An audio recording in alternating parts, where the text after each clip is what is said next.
Olá, pessoal, tudo bem? Sejam bem-vindos a mais uma palestra do SMV20, a Semana de Marketing e Vendas da Construção Civil. Eu sou o Guilherme Quanti, gerente de estratégia e mercado do Cienge, e estou aqui com vocês, mediando os bate-papos da trilha de Economia e Gestão. Antes de apresentar a nossa convidada e começar a nossa conversa, eu quero convidar vocês a registrar esse momento. Faz uma foto assistindo o nosso talk, compartilha nas suas redes sociais, marca o Client Hub, usa a hashtag SMV20, que daí a gente consegue interagir. Combinado? Bom, gente, para falar um pouquinho sobre como diferenciar ações proativas de ações reativas no atendimento ao cliente, eu chamo aqui a Roberta, mais conhecida como Robs, né, Robs? Para falar um pouquinho para a gente sobre... É isso aí. Tá contigo. Exatamente. Meu nome é Roberta Silva. Obrigada pelo convite, né, para participar. Para mim é sempre uma sensação estranha, porque cada minha participação na SMV eu estou de um lado. A primeira vez foi palestrando na trilha de CS, a segunda vez foi apresentando a trilha de CS, e agora como convidada aqui de um bate-papo. Então, muito legal passar por todas as experiências, né? Muito Obrigada bom. de novo pelo convite. Eu trabalho na área de Customer Success, que talvez não seja uma área tão comum assim quando a gente fala de construção civil, quando a gente fala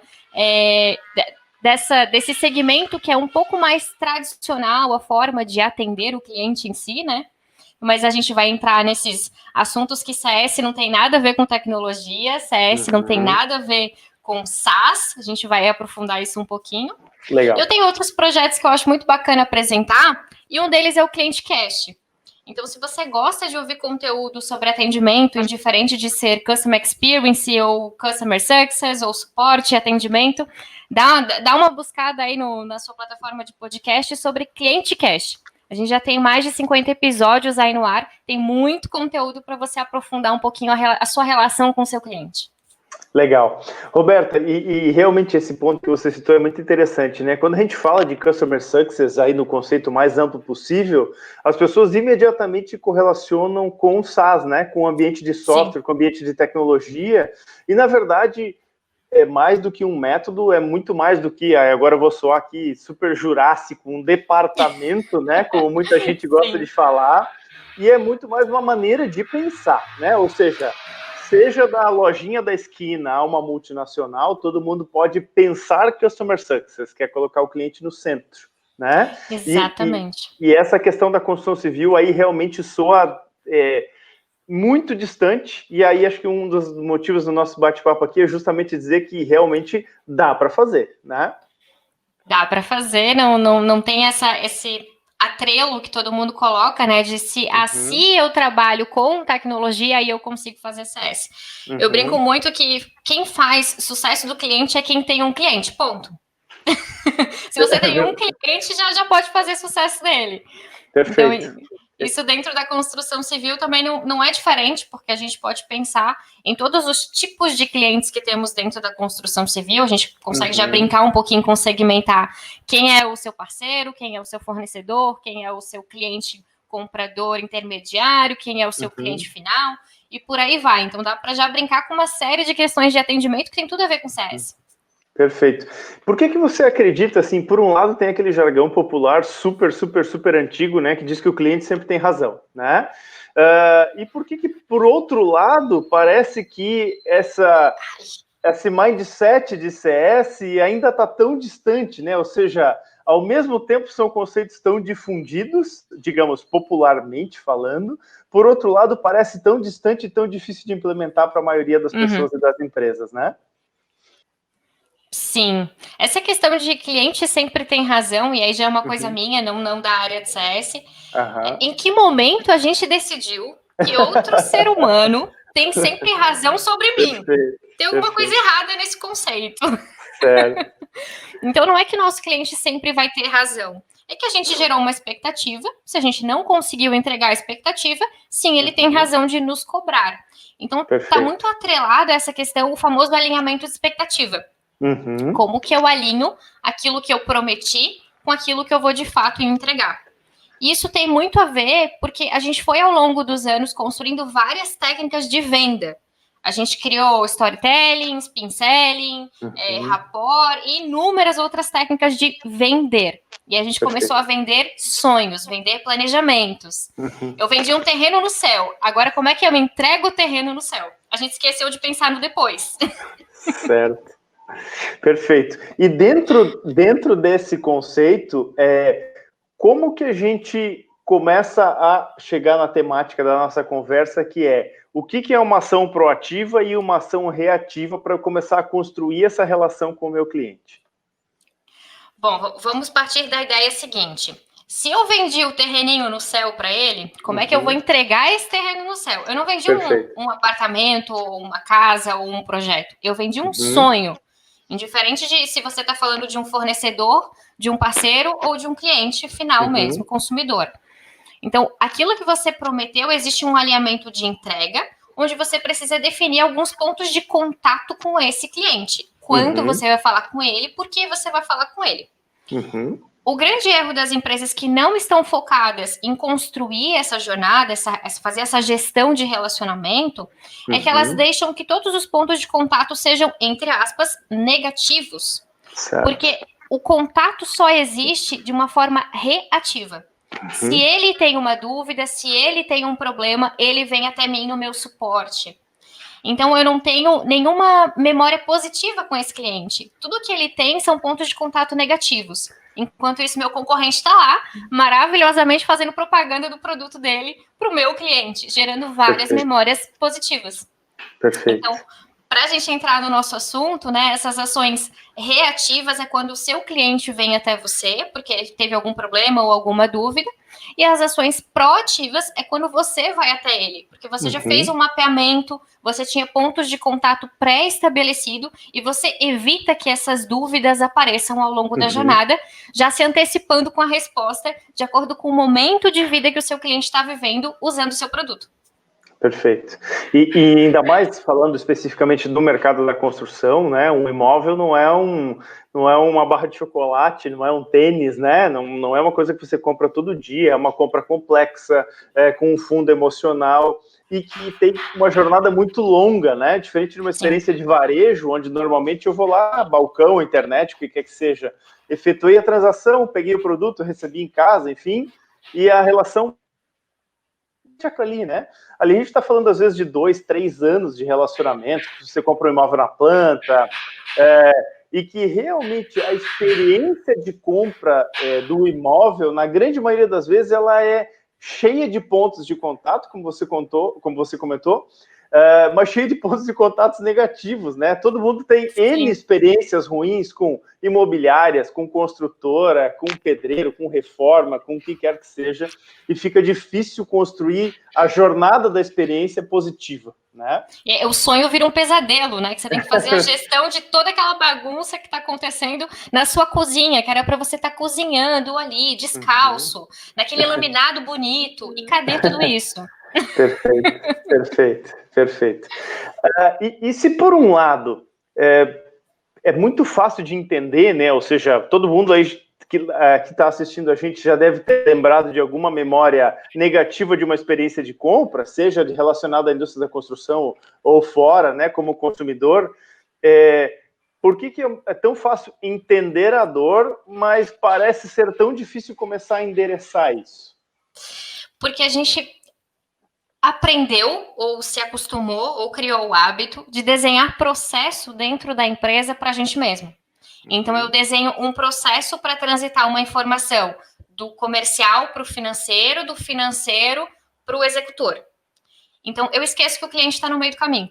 Eu passo informação de uma área para outra e não aviso nada para ninguém. Se o contrato está assinado, se a prestação está paga, eu esqueço de falar, olha, cliente, a gente recebeu. Olha, seu boleto está aqui. Então, eu fico brincando com as minhas áreas, com os meus departamentos, e esqueço de incluir o cliente nessa conversa. E quando eu vou fazer esse planejamento de ações proativas, eu tenho que pensar nisso. O que eu vou avisar para o cliente em cada momento? Então, pega lá o seu histórico recente de problemas, né, de crises que você teve que gerenciar com o cliente e mapeia quais foram as principais dúvidas. Quais foram os principais erros que você cometeu no seu processo na hora de fazer uma comunicação que falhou? o cliente teve que vir perguntar porque você esqueceu de avisar. E era uma coisa tão simples e acabou gerando um problema. A partir do momento que o cliente ele te pergunta, antes de você antecipar essa resposta, né, você está se defendendo. E a partir dali, a confiança entre vocês já está abalada. Então, não vai ter muito o que fazer para recuperar essa confiança. Então, é começar a mapear mesmo. A gente tem essa dificuldade porque a gente não aprendeu a fazer isso. Né? Esse consumidor moderno, todo mundo fala consumidor 4.0, tem um monte de nome bonito para isso, né? Mas a verdade é que a gente criou um monstrinho. A gente foi lá e usou uma técnica de venda que usa inúmeros argumentos para fazer ele imaginar aquilo e comprar o sonho, e chega na hora de entregar o sonho e a gente não consegue. Porque ninguém ensinou a gente a fazer isso ainda. Então, é dar uns passinhos atrás e pensar o que está de errado na minha jornada de entrega, na minha jornada de uso, e não só na minha jornada de compra e venda. Legal. E aí, então, se eu estou entendendo, é começar a mapear esses inúmeros pontos da jornada e tornar esses contatos proativos e estruturados em vez de ser reativos. Certo? Exatamente, antecipa tudo que você viu ali, principais dúvidas do seu cliente. Vai adiantar você fazer um saque no site para alguém que não vai acessar o site, se você não está mapeando o tráfego do seu site, você não sabe como é que está o nível de acesso. Então, tem uma série de coisas por trás para te ajudar a criar essa jornada que funciona, que você vai testar essa jornada, mas você precisa pegar um grupo de clientes e começar a aplicar. E se eu mandar uma mensagem de WhatsApp? E se eu mandar um e-mail? E se eu ligar para essa pessoa? E eu começo a medir qual que é o canal que funciona melhor para cada grupo de cliente, por exemplo. Se eu sei que eu tenho um grupo de clientes que ele é investidor, ele já comprou vários imóveis, para ele não é novidade nenhuma, não tem friozinho na barriga. Não é o sonho da casa própria. Ele está comprando para investir. Eu posso colocar ele numa jornada diferente daquela família, que é a primeira casa, que é o sonho. E esse sonho ele precisa ser alimentado, né, de tempos em tempos. Senão ele realmente vira um pesadelo, vira uma frustração. E essa frustração, por mais que não tenha direta relação com você, pode ser um fornecedor seu que errou no prazo, alguma coisa que saiu, alguma papelada, uma burocracia que não tinha nada a ver com você. Mas o responsável na cabeça do cliente é você. Perfeito. Então, todo esse mapeamento precisa passar por esses pontos de como que eu antecipo as principais dúvidas de cada grupo de cliente que eu tenho. Também não dá para tratar todo mundo igual, porque cada um vai ter um sonho, um desejo, né? Perfeito, perfeito. Então, construir a jornada conforme o perfil do produto que eu vendo e conforme também dentro dessa categoria do cliente que está comprando, né? Usando o exemplo que você usou aí, que é muito bom, que é um investidor, né, que tem uma visão mais de negócio sobre um imóvel, que tem que ser diferente de uma família que está comprando para o seu primeiro imóvel, enfim, para ser a moradia da família, né? Pois é, o investidor ele não quer saber se, olha, o seu piso foi colocado hoje. Tá, e daí, né? Mas aí você vai lá e avisa para aquele cliente que é a primeira casa que ele está comprando. O seu piso foi colocado hoje. Ele já vai dar pulinhos, ele já vai comemorar, já vai criar uma memória positiva desse momento. Perfeito. E na tua visão, falando especificamente da construção civil, por que a gente vê muito mais experiências ruins do que experiências boas até hoje, em pleno 2020? É tão difícil assim? Eu diria que não é tão difícil assim. É porque a gente aprendeu a fazer assim e continua fazendo do mesmo jeito que sempre fez. E tá demorando para perceber que o consumidor mudou. Eu acho que é uma das áreas, a gente brinca que é o transatlântico, né? Não é a canoazinha que eu viro ali rápido. É um transatlântico para virar. Tem muitas áreas envolvidas, muitas empresas de segmentos diferentes envolvidos.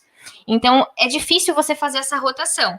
Mas, por exemplo, se a gente for pegar um exemplo de uma cafeteria que precisou se adaptar para o modelo de consumidor moderno, que pega o café rápido e leva embora, ou tem aquele que senta para apreciar uma xícara de café decorada, eu não consigo fazer essa mudança de um dia para o outro como eu faço na cafeteria na construção civil. Eu preciso de toda uma readaptação dos meus processos, e eles são muito enraizados, porque é uma área extremamente... eu gosto de usar a palavra clássica. É uma área clássica. Tem umas piores, né? Tem umas palavras piores. Vamos ficar com o clássico. Ela respeita as tradições. Então, esse mapeamento desse consumidor, que tipo de informação ele quer receber, a gente está demorando para conseguir entender que ele também mudou o comportamento de consumo, ele também quer experiência. Ele não está só comprando um imóvel, ele está comprando a experiência desse imóvel, a experiência dessa imobiliária, a experiência dessa construtora. E por mais que tem gente que compra uma casa ao longo da vida e com muito sacrifício, né? Tem gente que não compra uma casa ao longo da vida, vive sempre alugando. Como que eu vou fazer com que essa experiência, indiferente de se ele vai ter outras comigo ou não, seja tão positiva a ponto de ele me recomendar, me indicar, falar bem de mim no mercado? É meio que a história da geladeira. A gente não compra uma geladeira por ano, mas todo mundo fala da sua geladeira. Certo. Aquela bonita de inox, a gente fala até a marca da geladeira. A gente nunca mais vai comprar outra. Sim, perfeito. Ou seja, dá para fazer perfeitamente, né? E muito mais do que uma estrutura, uma área, que eu acho que acaba endereçando a custos adicionais e pode até assustar um pouco o gestor, né, que eventualmente esteja vendo a gente, é mais uma maneira de pensar, né? Ou seja, todo mundo, literalmente, da porta para dentro da empresa, tem que pensar no sucesso do cliente, né? Na satisfação do cliente e enxergar e construir essa jornada, né? Sim. Na verdade, quando a gente pensa em estruturar essa área, ela é redução de custo. Se a gente for pensar direitinho, porque pensa qual que é o custo de você ter uma equipe, né, lá prestando suporte, indiferente se é 24 horas ou se o seu suporte só funciona em horário comercial, mas só para resolver problema, né? O estresse emocional, toda a carga de trabalho que essas pessoas têm, o quanto isso sobrecarrega todos os outros times da sua empresa e faz com que eles não rendam. Então, esse cálculo ele fica um pouco mais complexo quando a gente começa a considerar o fator humano. Mas se a gente for considerar só a prática processual mesmo, você pode ter várias automações de e-mail, por exemplo, já trazendo um pouquinho para a tecnologia, mas você pode criar essa cadeia de comunicação, que eu estou dando o exemplo, de uma forma automatizada. E isso vai te custar um software a mais na sua empresa, que você pode substituir, talvez, por outros que estejam defasados, né?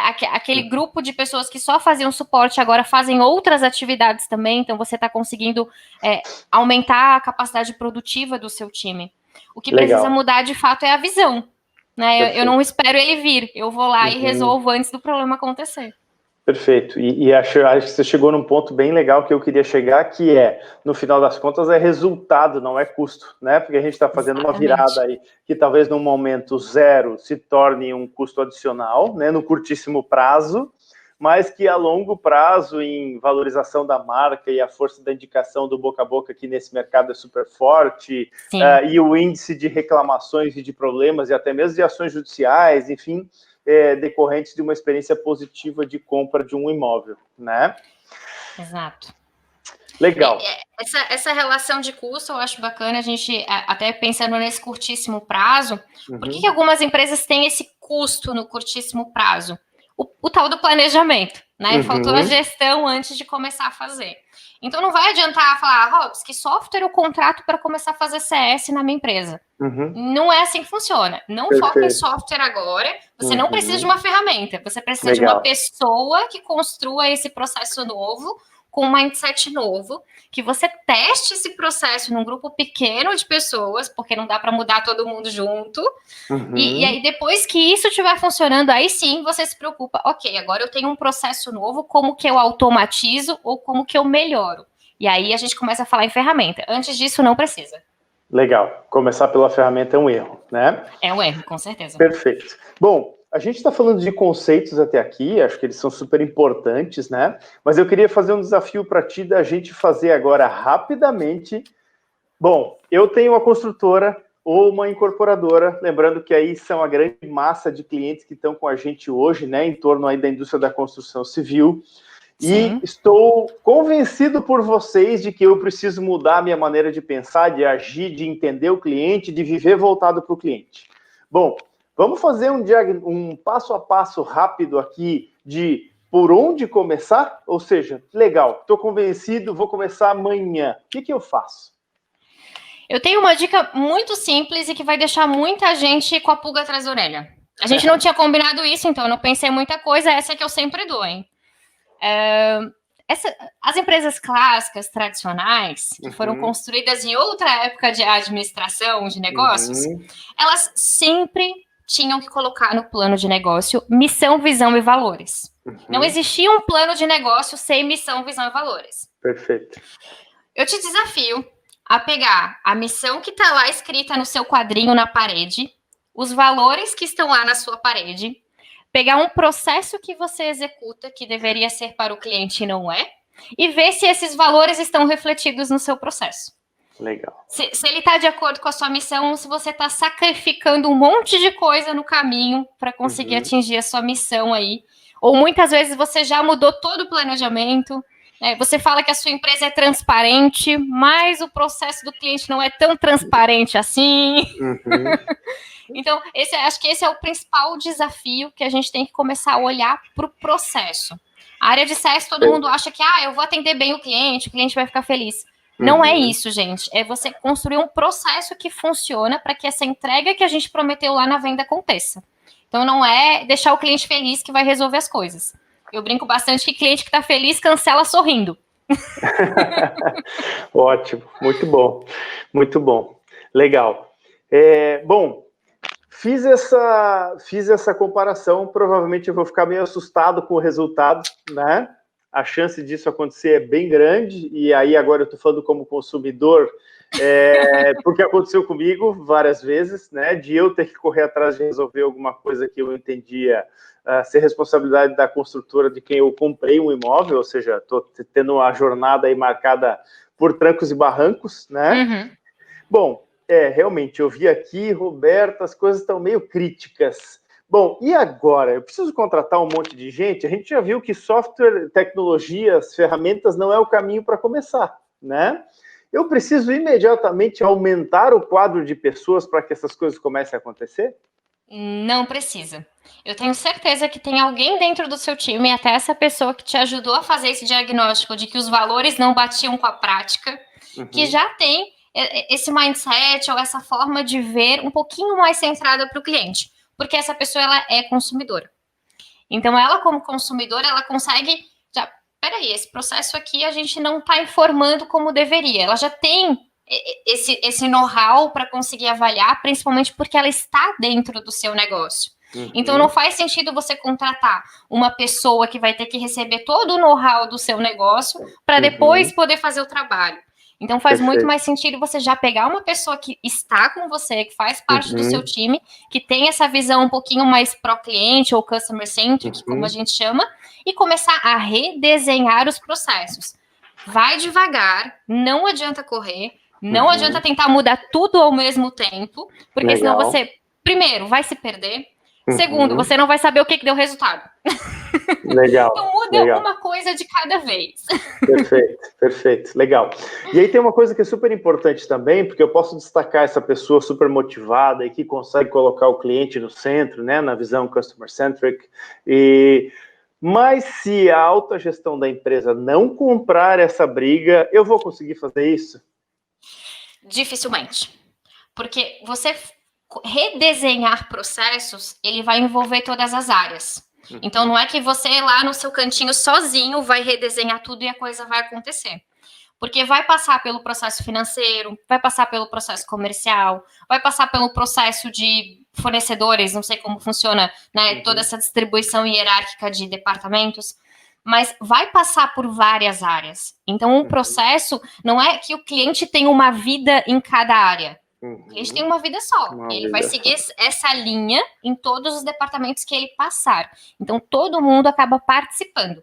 Se não existe essa aprovação de alguém de alto escalão, alguém que tem esse poder de falar, vai acontecer, eu acredito no CS, não vai.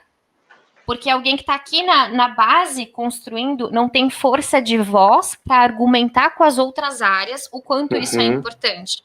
Perfeito. Só que também, se eu só tiver uma pessoa que acredita e não alguém que executa, também não funciona. Eu preciso dos dois. Tem que estar equilibrado, né? Exato. Legal. Bom, e como é que a gente começa a medir que a gente está sendo bem sucedido aí, seja 1 mês, 3 meses, 6 meses depois, enfim, aí qual que é a janela? Acho que é muito caso a caso, né? Conforme a complexidade... Sim. E o tamanho do passo que a gente está dando, mas quais são os indícios que a gente pode começar a ver, tanto tangíveis, né, no sentido de indicadores, porque, ou seja, eu preciso começar a medir isso de alguma forma, né? Sim. Mas também tem os mecanismos intangíveis relacionados aí à indicação, à valorização da marca, essas coisas assim. Qual que é a tua recomendação de como ficar vigiando o progresso dessas ações? Sim, olhando para o aspecto gerencial interno, como que eu vou saber se o meu time está dando conta aqui da ideia do CS? Eu posso avaliar o momento de vida desse cliente. Então, se eu sei que a entrega, né, que dentro da área de CS a gente chamaria de implantação ou de onboarding, né? Aí foi para o SaaS, né? Aí eu vou adaptar isso e vou falar a entrega, né? Então, o período de entrega, que é entre a venda e o de fato ele estar pronto para receber o produto que ele comprou, que nesse caso é uma casa, um apartamento, é um terreno, enfim. Então, esse período eu preciso medir. Eu preciso saber quanto tempo leva cada um dos passos que eu estou dando aqui dentro. Então, entre a assinatura do contrato e a entrega, o que foi prometido foi 3 anos. A gente está conseguindo entregar em 3 anos? Se eu não conseguir, eu preciso saber onde é que foi, entre aspas, o erro. Foi num fornecedor que falhou, foi no nosso cálculo. Então, eu já começo internamente a entender o impacto que as minhas ações estão causando. Eu vou pegar os clientes que, por exemplo, não receberam dentro desse prazo. E eu vou fazer uma pesquisa com eles, uma pesquisa direcionada. Qual que é o impacto que ele sente por não ter recebido dentro do prazo? E eu vou trabalhar essa linha sentimento, sensação, memória com ele para recuperar a nossa relação. E os clientes que não tiverem sido afetados, vida que segue. Aí eu não preciso me preocupar. Perfeito. Tem uma métrica que é muito usada no mercado, e aí indiferente de segmento, de tamanho de empresa, que é o NPS, o Net Promoter Score. Tem bastante gente que acha que ele é uma métrica de satisfação. Só que ele compõe a satisfação. Ele puramente não quer dizer que o seu cliente está satisfeito. O que é o NPS? Capacidade de indicação. Você vai perguntar para sua base de clientes, de 0 a 10, qual que é a probabilidade dele te indicar para um amigo ou para um parceiro de negócio. Só isso, mais nada. E aí ele vai lá, dá 9 a 10. Aí existe toda uma técnica por trás, né? Que a gente faz o cálculo para saber qual é o NPS dessa empresa. E existe abertamente, né, os cálculos de NPS, ou seja, não preciso trazer alguém especialista na área para implantar isso, né?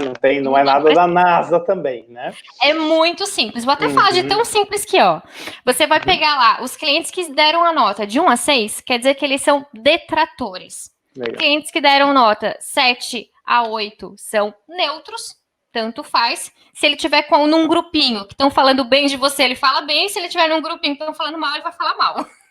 É o Maria vai com as outras. Certo. E aquele que é o promotor da sua marca, que ele vai dar de 9 e 10 ali para você. Então tem um cálculo para fazer ali de pegar a média. Eu vou tirar, né, os meus detratores dos meus promotores. O neutro não entra nesse cálculo. E aí eu consigo saber qual que é o meu número no mercado, digamos assim. Só que a grande sacada dessa técnica não é o número em si.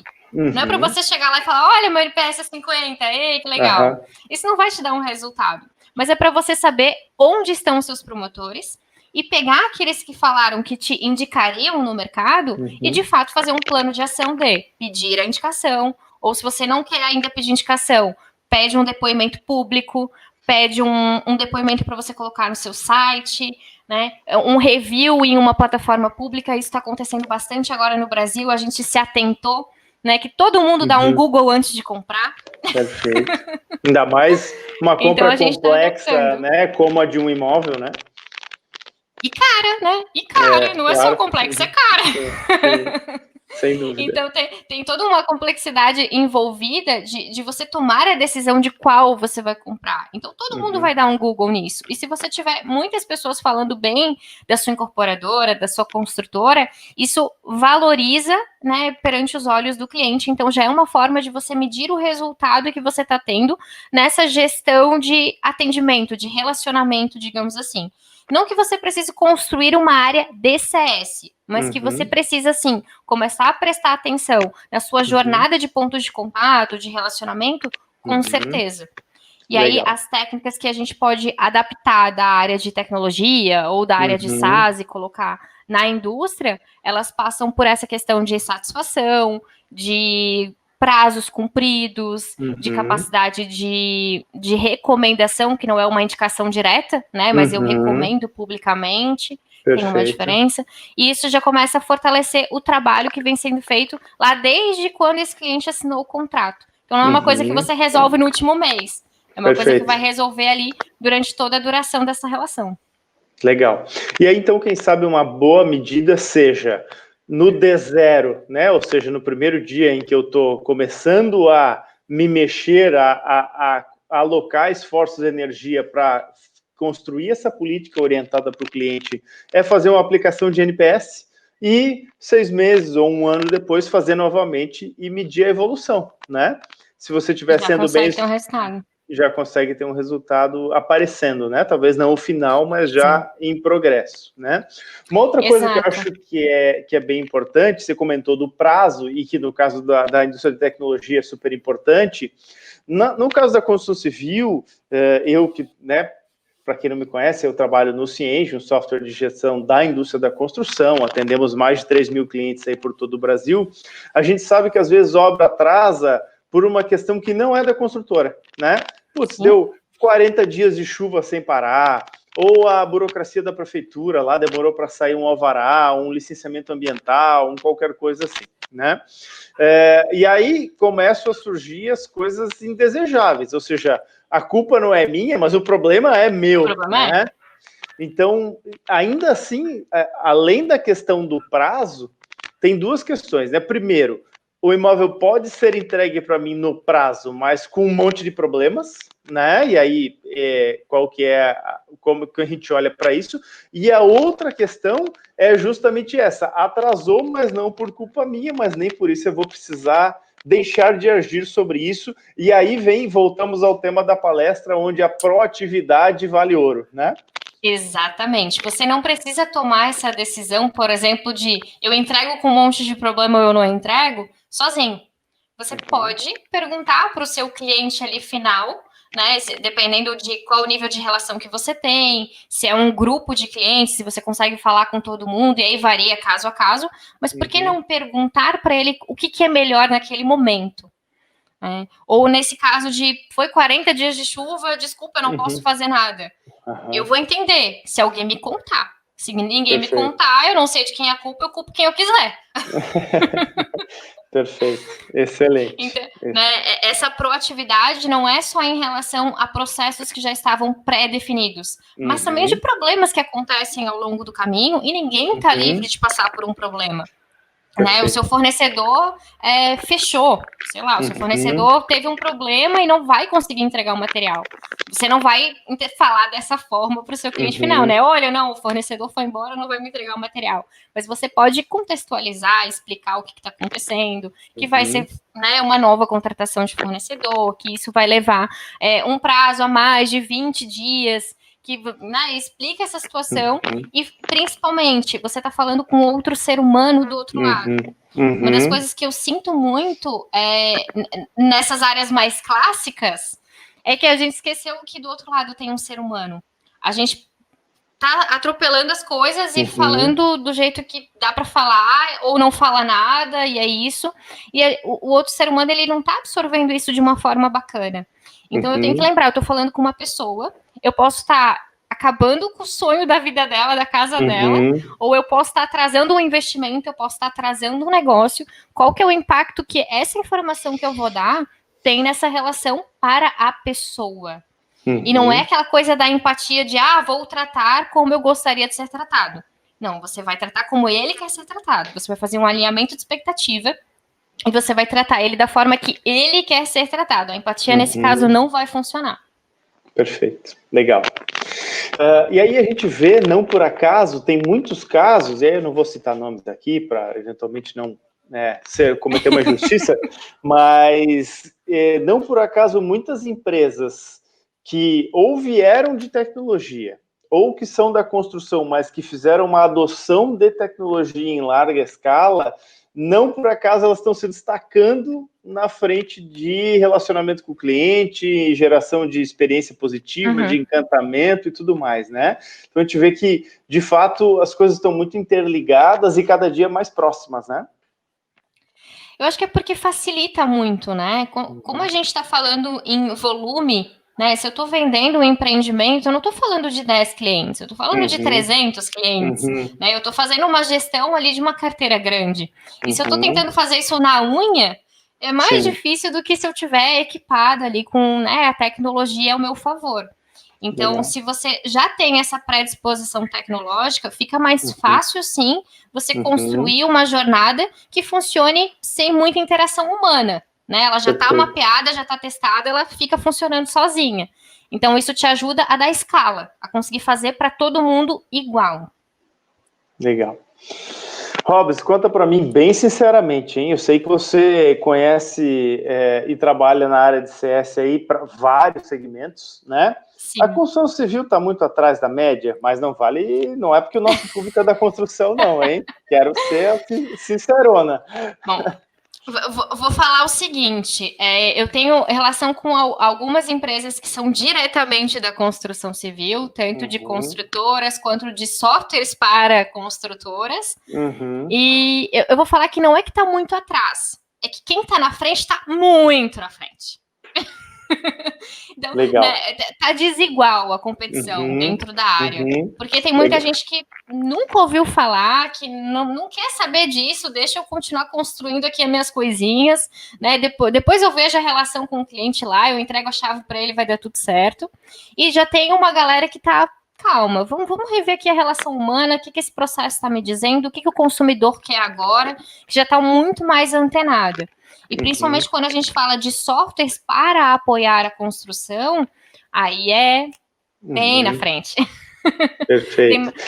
O Cienge, né, é um excelente exemplo, né? Vocês têm uma equipe de CS fantástica, então não, né, é muito à frente, à frente de quem tem outros tipos de fornecimento que não está olhando para essa jornada de uso e entrega. Perfeito. E até quando será que vai ter espaço no mercado para quem fecha os olhos para esse assunto, hein? Olha, se eu puder dar um chute, eu vou falar que nos próximos, 10 anos de construção, a gente não vai mais estar aceitando esse... Eu vou usar uma palavra feia agora. Esse desleixo com a minha experiência.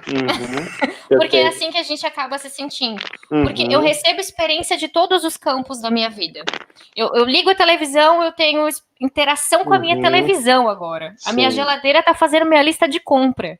E o meu modelo de compra casa não mudou? Como assim? Então, eu acho que aí nos próximos 10 anos, se a gente não tiver uma boa evolução, no sentido rumar para sucesso, rumar para experiência de consumo, de compra, acho que tem muita gente que vai ficar para trás. Legal. E aí a gente, falando em experiência de consumo, voltada à indústria da construção, aí a gente, obviamente, precisa expandir o círculo, né? Não pode ficar restrito às construtoras e incorporadoras, e talvez quem esteja mais sendo afetado nesse momento, ainda mais com essa questão de pandemia, essa chatice toda que a gente está vivendo agora, é a parte imobiliária, né? Sim. A gente está vendo aí as imobiliárias se reinventando, né? Menos estandes de venda e mais experiências virtuais, uma digitalização da parte burocrática, enfim, tem muita coisa acontecendo nesse sentido, né? A gente vê que a pandemia... Eu até vi uma frase desses dias aí, se eu não me engano, foi do Ricardo Amorim, e que a pandemia foi o maior fator de aceleração dos processos de transformação digital do mercado, né? O que não deixa de ser triste, né? A ideia de ter que acelerar por necessidade, não pelo desejo de entregar o diferencial para o cliente. Sei que tem muita gente do mercado imobiliário com a gente também, né? E aí a gente não está falando de produto, a gente está falando de serviço, né? Porque daí ele está intermediando a compra lá de uma incorporadora para o cliente final. Quando a gente faz esse shift do produto para o serviço, o que a gente consegue incorporar também dessa visão proativa em relação ao cliente, colocando o cliente no centro da conversa, efetivamente, não só no discurso, né? Bom, nesse caso de serviço, eu não consigo ter muitos dados, né, de utilização. Então, fica muito mais na conversa que eu vou ter de alinhamento de expectativa com aquele cliente. Então, eu tenho que começar tendo um excelente registro de interações. Eu preciso começar a anotar tudo que eu converso com o meu cliente. E aí, de novo, você não precisa de um software para isso. Abre um Docs, abre um Excel, pega um bloco de notas e anota. Mas anota. Com quem você falou, o que você falou, a data, né? Faz um resuminho, porque essa informação vai te fortalecer daqui alguns dias, num próximo mês, num próximo contato, né? Se você não tem o imóvel que ele está procurando nesse momento, né? A gente já sabe que o pessoal anota, né? As características que quer para depois entrar em contato. E se você conseguisse fazer isso com todo o resto? Né, com todo esse aspecto de relação, e não só esses pormenores que já faz parte da profissão, digamos assim, né, o básico que eu preciso saber para poder vender, é ir além desse básico. Então, tudo que eu conseguir anotar das minhas conversas com o meu cliente vai me fortalecer, o primeiro passo, porque não tem como eu traquear, como a gente chama na área de software, certo. Né? E o segundo passo é muito você também ter essa noção de jornada. Se ele vai comprar um imóvel que já está pronto, que muitas vezes essa imobiliária ela não é detentora exclusiva daquele imóvel, né? Tem outros corretores tentando vender, tem outras imobiliárias no jogo também. Então, não é só uma questão de processo de venda. É a experiência da venda, a experiência do atendimento, é como que você vai agregar isso ao seu serviço. O serviço por si só, ele já requer mais experiência do que produto. Né? O produto é uma camada a mais quando eu consigo oferecer um serviço de experiência agregado. Mas do serviço básico, a gente já espera isso como consumidor moderno. Eu não quero chegar numa imobiliária e ter aquele atendimento padrão, antigo, sem personalidade, ou acessar o site e não ter uma interatividade, por mais que recebam um WhatsApp ali, não sabe para quem que tá mandando o WhatsApp, não tem uma relação humana próxima. E aí o primeiro que me chama pelo nome já tem a minha atenção. Então, legal. O consumidor moderno, ele tá assim, né? A gente é muita informação de todos os lados, então a gente tem que garantir que a informação que a gente vai dar, ela é assertiva, ela é necessária naquele momento e qual que vai ser a experiência de absorver aquela informação pelo nosso cliente. Então, o serviço, ele tá muito atrelado à conversa, não tem outro jeito. Vai ter que melhorar muito a nossa experiência de conseguir entregar também de novo aquilo que foi prometido, não em questão de produto, mas em questão de me conta qual é a casa dos seus sonhos, que eu sei que ela já está construída, eu devo ter aqui no meu portfólio e a gente vai achar. Então, é uma pegada um pouco diferente. Perfeito. E aí, enquanto você falava, eu lembrei de algumas experiências negativas que eu tive, e como o mercado ainda atrela o atender bem a ser simpático e não ser profissional, né? Eu sou simpático, mas levo no jeitinho, mas eu vou dar uma chance para ele. E, na verdade, precisa ter cada vez menos espaço para essas pessoas, né? Para que a gente, de fato, evolua e profissionalize, né? Exatamente. Os serviços também requer processos, né? Você precisa de prazos, né? A gente fala, eu vou te mandar a proposta. E aí a proposta não chega dentro do prazo. Né? E aí vem aquele pedido de desculpa, vou te mandar a proposta. E aí você fica lá esperando. Outro vai mandar, o mercado está acelerado. Perfeito, legal. Bom, Roberto, o tempo passou voando, a gente está aqui há 45 minutos falando já. Espero que a galera esteja aí ainda, né? É verdade, eu também.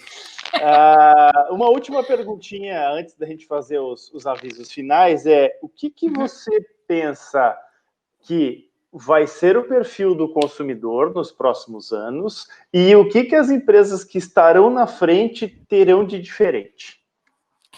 Bom, eu sei que aí a SMV já tem uma trilha que está falando de inovação, né, digitalização, então tem tudo a ver, porque esse consumidor moderno, ele está cada vez mais digital, e a gente está falando de uma parte da população que tem um poder aquisitivo um pouquinho, né, considerável para fazer uma aquisição desse produto, então é uma galera que também já tem acesso à tecnologia, já tem acesso a esse mundo que vicia, vamos ser sinceros, quanto mais tecnologia a gente tem, mais a gente quer.